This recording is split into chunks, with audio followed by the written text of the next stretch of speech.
Formas de representação de um algoritmo. Aqui existem várias formas. Aqui eu vou citar 3, as quais nós vamos trabalhar. Descrição narrativa, que nós vamos trabalhar hoje. Fluxograma, que será a próxima aula. E programas de computador, que vai ser o resto do semestre. Tá? Então, podemos identificar descrição narrativa e fluxograma como um algoritmo de alto nível. Por quê? Quanto mais próximo da linguagem humana é considerado um algoritmo, uma linguagem de alto nível. Quanto mais próximo do eletrônico é considerado linguagem de baixo nível. Tá bom? Então vamos ver aqui. O que é a descrição narrativa? A descrição narrativa são aqueles 2 exemplos que eu passei para vocês. De ir para a escola e de trocar a lâmpada. Então, eu vou analisar o problema, vou escrever a solução utilizando uma linguagem natural, português, inglês, a tua língua. Tá? Vantagem, não é necessário aprender nenhum conceito novo. Aqui, nesse momento, você só vai trabalhar com o teu raciocínio lógico e entender a composição de um algoritmo. Desvantagem, abre espaço para mais de uma interpretação. Talvez da forma como você escreva, né, aquilo pode gerar uma forma de interpretação errada. Tá bom? Diga. Professor, a descrição narrativa é na hora da entrevista do cliente, né? Você pode usar para resolver para qualquer problema, mas também pode ser um momento que você faz esse passo a passo. Você vai enumerando, por exemplo, um fluxo de negócio. Você fala assim, ó, o cara recebe um e-mail, ele vai preencher tal formulário, fulano tem que aprovar. Então você pode descrever, transformar num fluxo, e depois você pode automatizar esse fluxo. Mas sim. Certo. Aí eu como analista eu vou passar em todos os setores, vendas... Depende do escopo do seu projeto. Se você for fazer, eu vou fazer um sistema só de vendas, provavelmente você vai passar só em vendas. Ah, não, é um sistema mais completo. 2, 3 departamentos. Aí você vai montar daquela forma. Tá bom? Aproveitando a pergunta dele, se tiver integração, continua só no setor de vendas ou ainda assim eu preciso... Aí, no caso, como tem integração, você precisa conversar separadamente e depois você põe as pessoas para conversar entre si. Tá? Por quê? Pode ser que tenha problemas no processo que existe hoje. Então, para você não carregar esses problemas de processo para dentro do sistema automatizado, o ideal é você verificar todo esse processo novamente. Né? Se você tem um departamento de qualidade, talvez até a pessoa-chave para você conversar, porque geralmente o departamento de qualidade documenta os processos, né? Avalia, documenta e faz todo o acompanhamento do processo. Então, talvez uma pessoa-chave para conversar. Mas você sempre tem que conversar com quem vai usar. Ah, isso é muito importante, porque geralmente a pessoa que está pagando o sistema, ela não vai usar o sistema. Vai ser o funcionário do funcionário dela que vai usar o sistema. E bobear, a pessoa nem sabe como funciona o operacional da forma correta. Então o ideal é sempre você trazer as pessoas que vão usar. Tá? Então isso também é parte da nossa profissão. Não é só programar, pessoal. Uma das características mais importantes, que foi até que a professora Ana Cláudia disse, né, é você ter essa habilidade, né, de poder conversar, de poder entender. Quando você chega ali para fazer a automação de um departamento ou de uma empresa, você vai ter muito conflito. As pessoas vão ter medo de ser substituídas. Tá?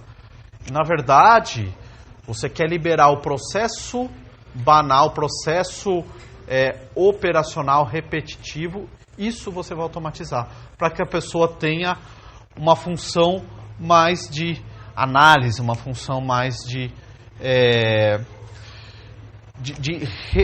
resolução de problemas e não, né, de operacional. Tá? Isso foi um dos motivos até para a computação existir. Né?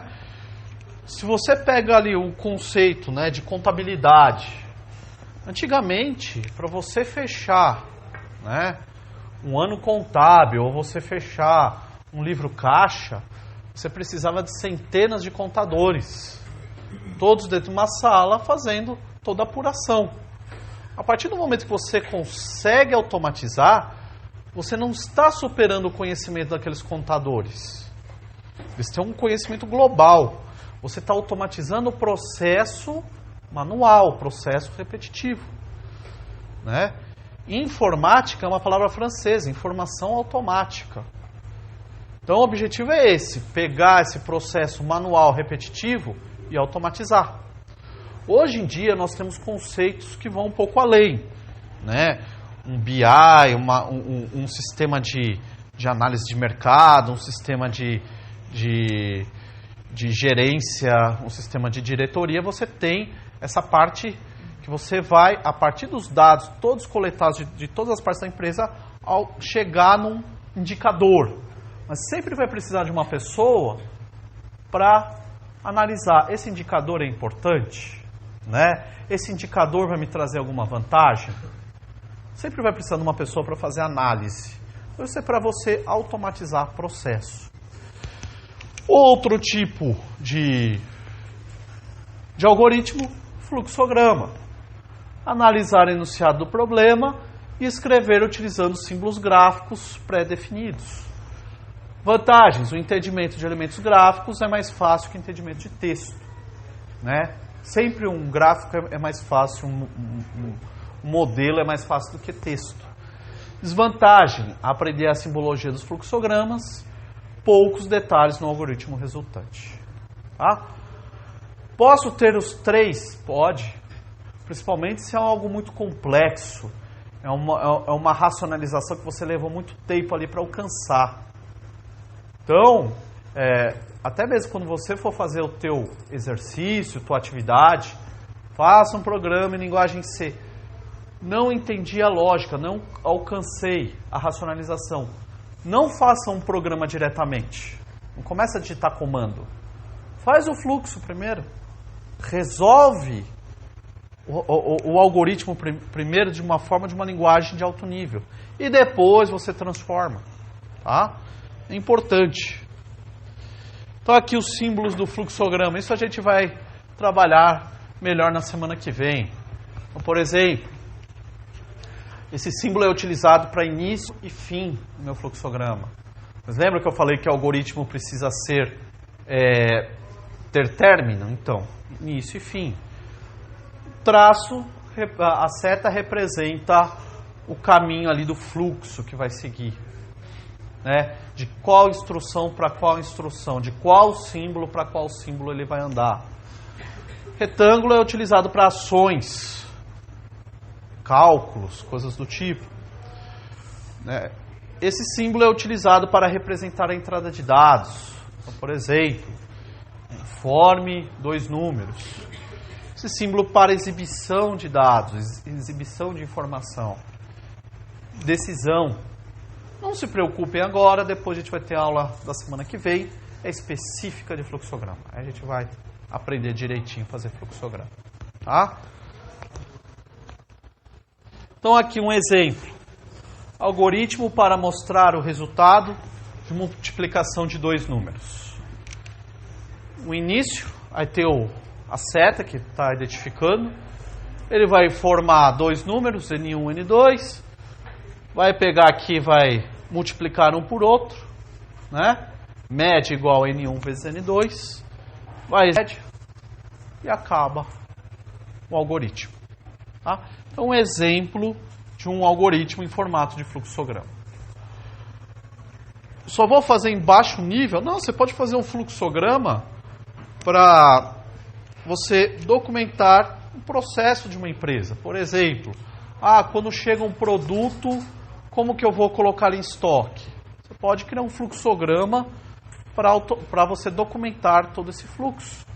Futuramente você pode automatizar um pedaço daquele fluxo. Então por isso que é importante.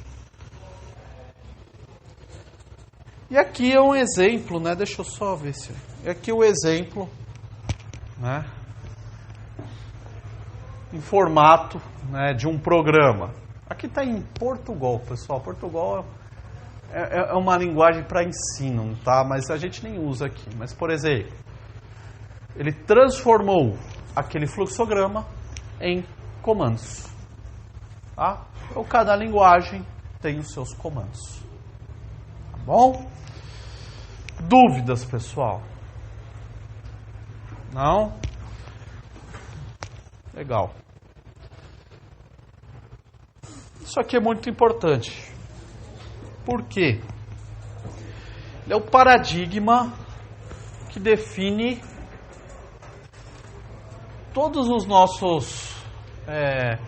nossas implementações na área de sistemas, na área de telecomunicações, é a representação desse paradigma.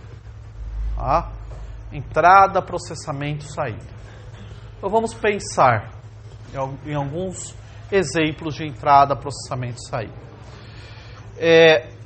De forma, né, administrativa. O operacional da minha empresa vai fazer entrada de todos os dados. Então, entrada de vendas, entrada de estoque, entrada de custos, entradas de folha de pagamento. O processamento, né, desse sistema vai obter relatórios. Esses relatórios são informação. Um exemplo mais simples. Você vai fazer uma compra com o seu cartão de débito. Você vai colocar o cartão na maquininha, vai digitar a sua senha. Você está fazendo a entrada. Ele vai bater a criptografia da senha com a senha que está gravada no cartão e vai liberar a venda. E vai ser a mensagem, compra autorizada. Então o que foi a entrada?